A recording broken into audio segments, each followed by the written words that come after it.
everyone, and welcome to another episode of Chapter 1 Read Aloud.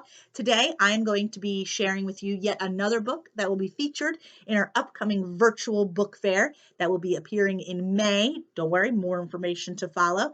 This particular book is a newer release. It is called Show Me a Sign, and here's what it is about. Mary Lambert has always felt safe and protected on her beloved island of Martha's Vineyard. Her great-great-grandfather was an early English settler and the first deaf islander.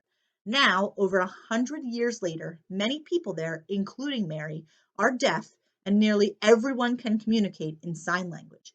Mary has never felt isolated. She is proud of her lineage.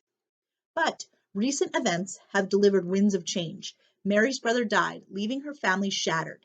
Tensions over land disputes are mounting between English settlers and her people, and a cunning young scientist has arrived, hoping to discover the origin of the island's prevalent deafness.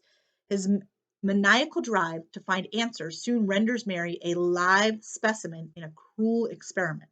Her struggles to save herself is at the core of this penetrating and poignant novel that probes our perceptions of ability and disability. It will make you forever question your own ideas about what is normal. Sounds really interesting. I've always been fascinated with sign language. In fact, all throughout my life, I've always wanted to learn it. And I know a little bit here and there, but definitely would love to learn more sign language. But here is the first chapter of Show Me a Sign. Chapter 1. I like to walk early in the morning before I begin my chores.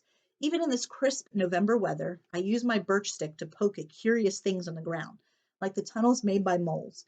They go so deep, they churn up the sand below the soil. When I leave home early enough, I can see bright flashes from the gay headlight in the distance. But today, the sun is up. I run my stick across the top of the mossy stone wall that frames the high road and watch the sea glitter behind gabled houses with sloping yards. Seagrass borders the sand, blowing lightly in the cool breeze.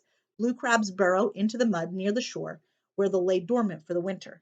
On the beach, there's a little left of the humpback whale that washed upon our shores 4 days ago, delivered by the Almighty.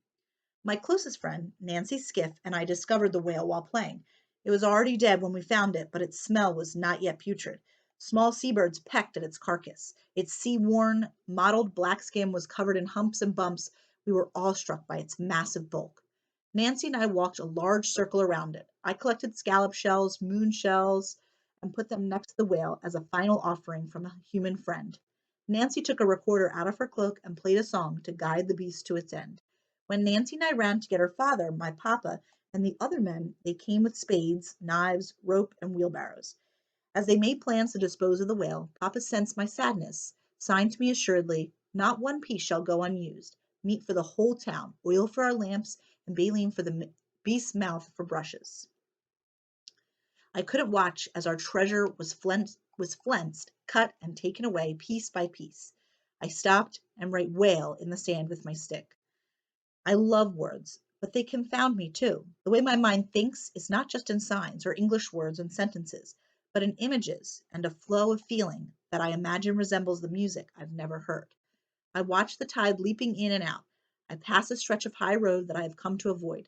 I circle around it as if it has a hallowed ground and head back home. Leaves jump and twirl ahead of me. The wind beckons me toward a small graveyard. I choose to ignore its silent whispers. Sounds really interesting. I cannot wait to read it. Again, if you get it from our wonderful Scholastic virtual fair, you actually get it at a fraction of the cost from if you were to buy it, say, on like Amazon or Barnes and Noble, and the proceeds come back to us. But we'll find more about that soon, as well as some more books coming up in the book fair. And I will see you on the next episode of Chapter 1 Read Aloud.